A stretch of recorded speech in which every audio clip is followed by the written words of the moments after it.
What is up guys, Alex here, otherwise known as Clash with Style, and we are back with an EYG Trojan War highlight video for you guys. So if you guys missed this, I don't know how you missed it, it was absolutely insane.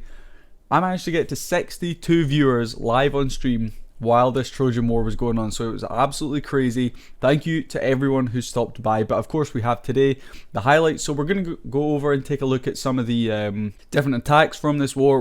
We'll take a few clips from the stream and whatnot. I'll do voiceovers for them because I forgot to turn off the music like an idiot, so we'll have to get rid of that. But without further ado, let's roll the intro and go in and check out some of this amazing content from the EYG Trojan War.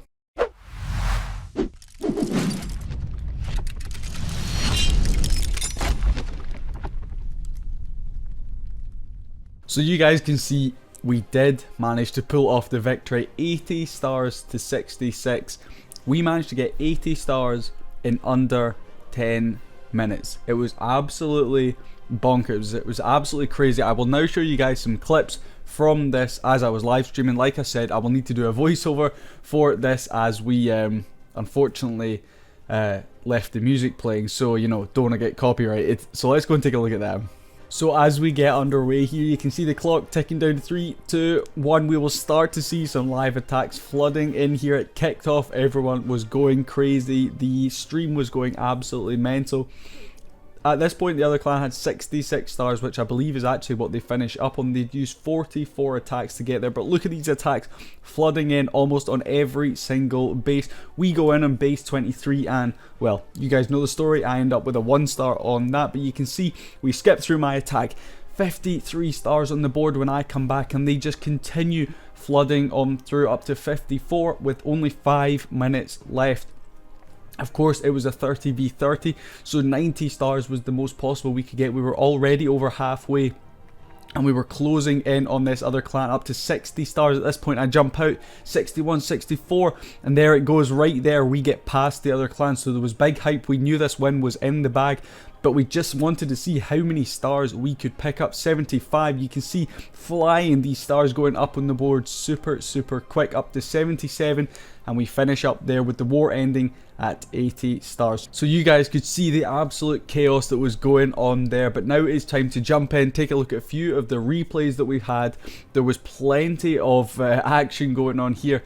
And if we go in and take a look at the war details, you can see we had 21 3 stars, 8 2 stars, and 1 1 star as the best attacks.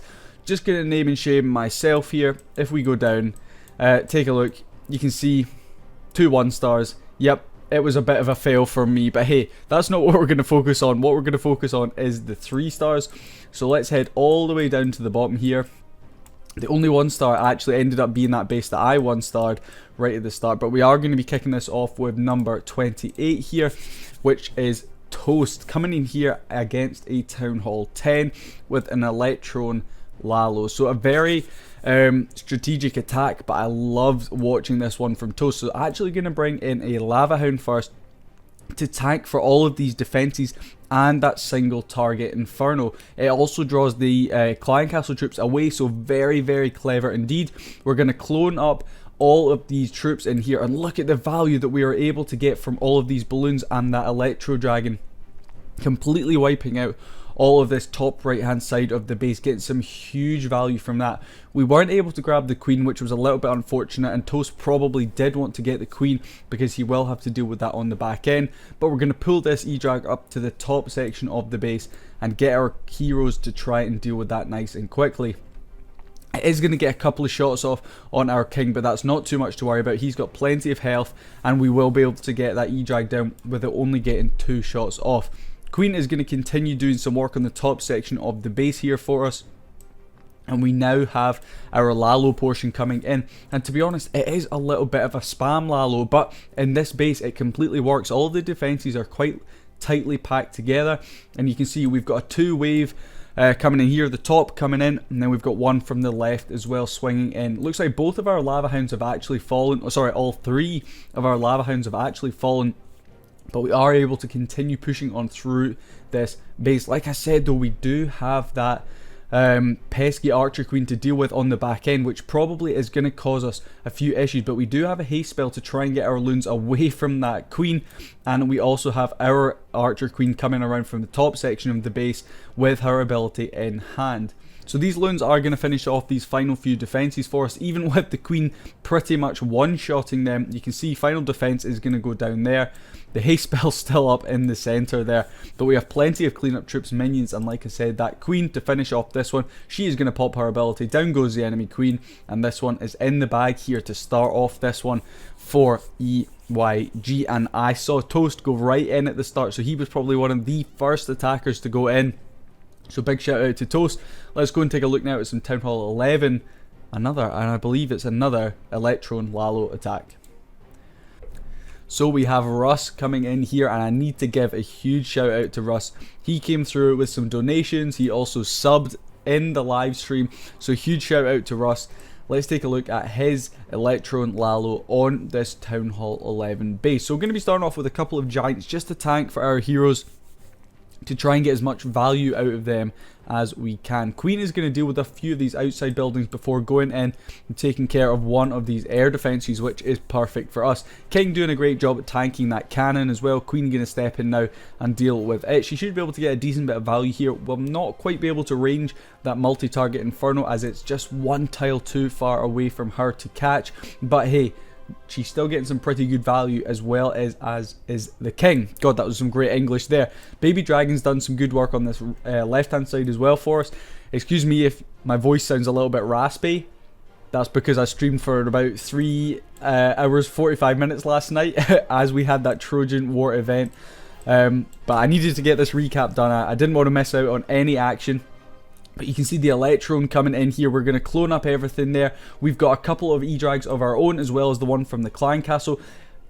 Balloons cloned up as well, and they are going to do some good work. Unfortunately, these air sweepers are actually going to cause a few issues, and they're going to push our troops onto the outside of the base, which actually means we end up missing this multi-target Inferno, which Russ probably was aiming to get. But not to worry, we will be able to take down one of the air sweepers in the center there. We've got a couple of E-Drags that are going to be able to get a few more defenses on the back end here, and they should actually be able to grab that air defense if things go right. Yep, they just get the air defense as they go down on that right hand side. But you can see the main portion of our attack coming in here. This Lalo is going to be swinging in. We have one freeze and one haste left up to get these balloons on through the base. All of our lava hounds have popped, which is probably not what we are needing, but the freeze is going to go down there on the multi-target Inferno.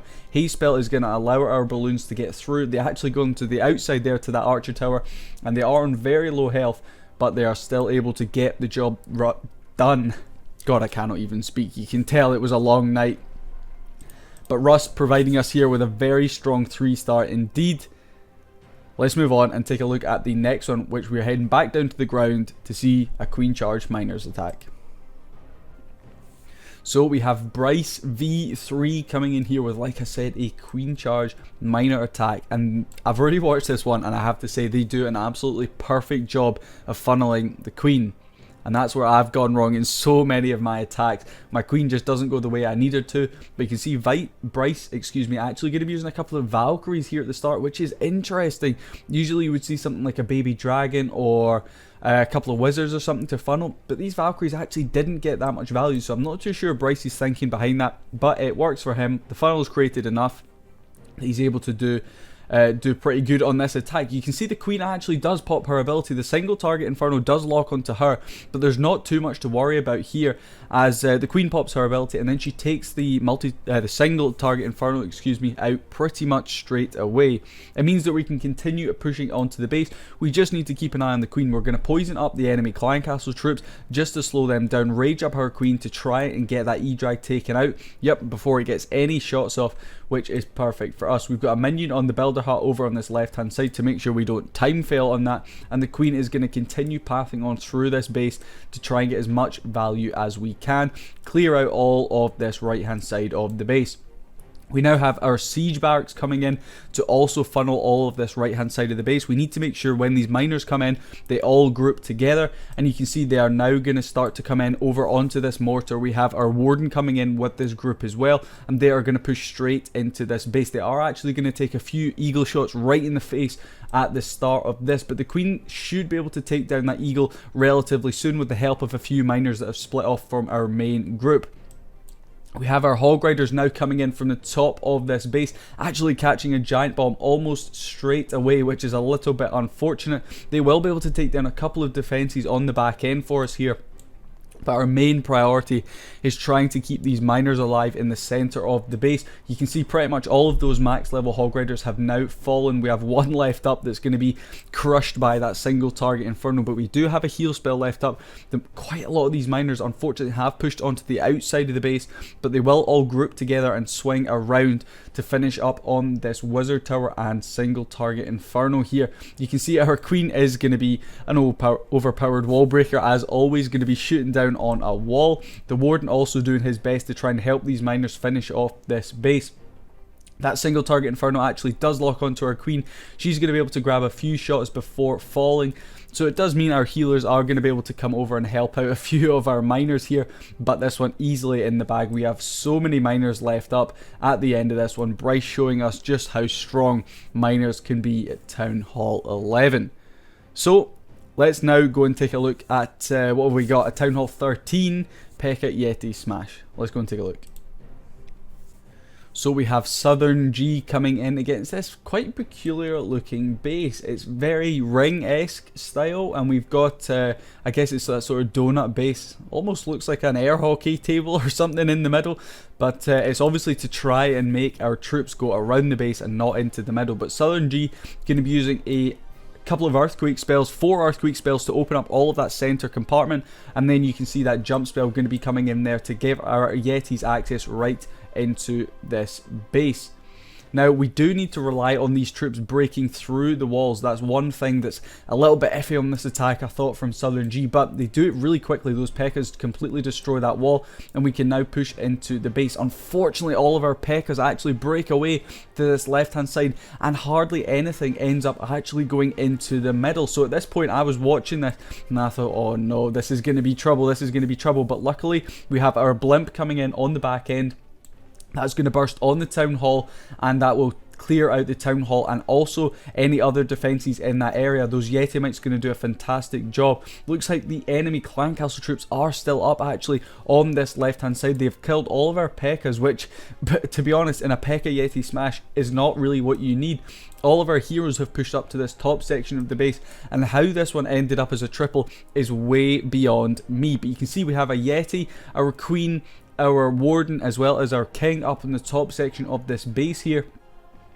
We have all of the clan castle troops pushing off this left hand side, and they are now going to come up and meet the rest of our troops.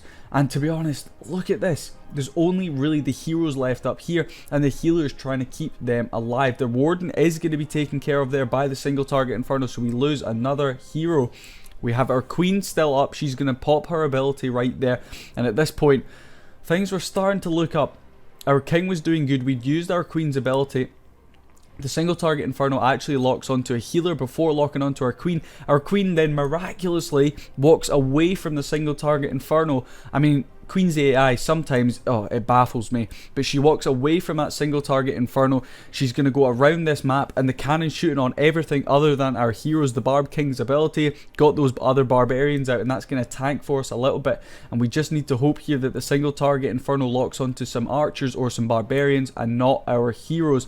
We're going to be stuck on a wall here for a little bit, but these heroes, the absolute MVPs of this one, they pretty much cleared all of this base for us.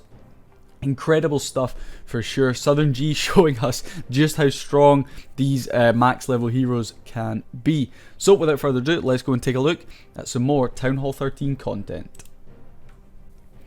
So we have Hertha coming in here, who actually was one of the people that was able to pick up a 6-pack in this war. So big shout out to them. You can see they're going to be coming in with the hybrid strategy, but a slightly different variation of that. We're going to be raging up a blimp straight onto the town hall here, which is going to take that out and hopefully get a little bit of other value for us. Unfortunately, it looks like the town hall is going to pop, and the clan castle troops are going to come out as well. So actually these Yetimites don't get too much value, but we've got the town hall down, which is probably one of the most important things.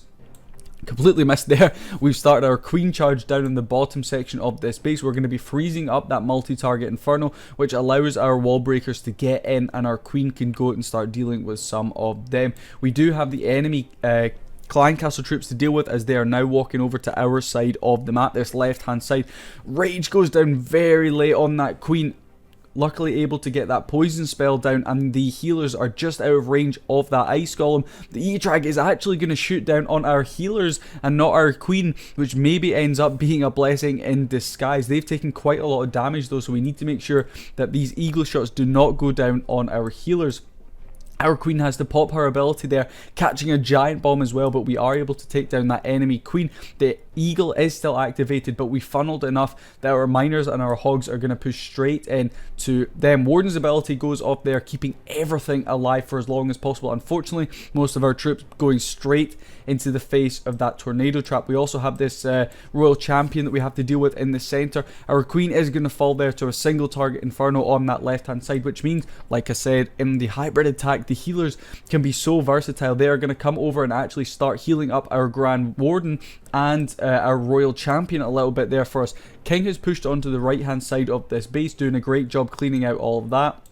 And it looks like the miners are pretty much going to have to finish this one off for us. The majority of our hog raiders have now died, but luckily, I was about to say luckily that royal champion stays up, but unfortunately that single just got her as she died off. But it looks like the healers are going to bring up the Grand Warden back up to full health, and we have a large group of miners as well as our king pushing around and down from this top section of the base.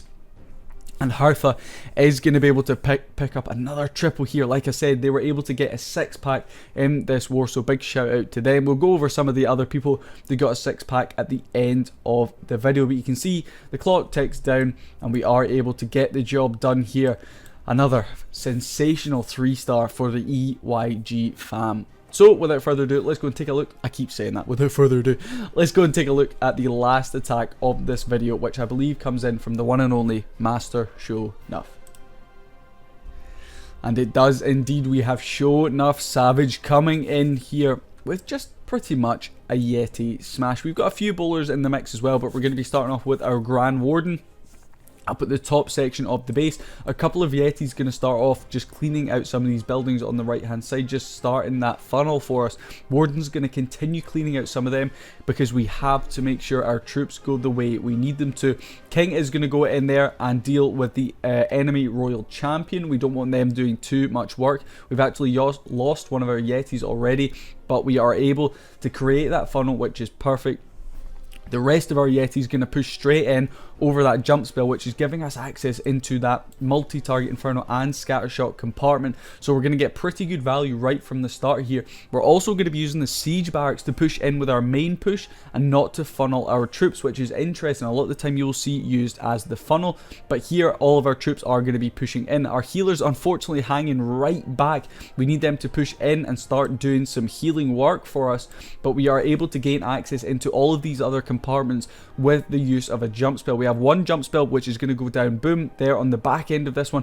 Unfortunately, it doesn't look like it's actually going to give us access into that multi-target inferno compartment, but obviously bowlers being ranged as well as the queen, we will be able to jump over and do some work here.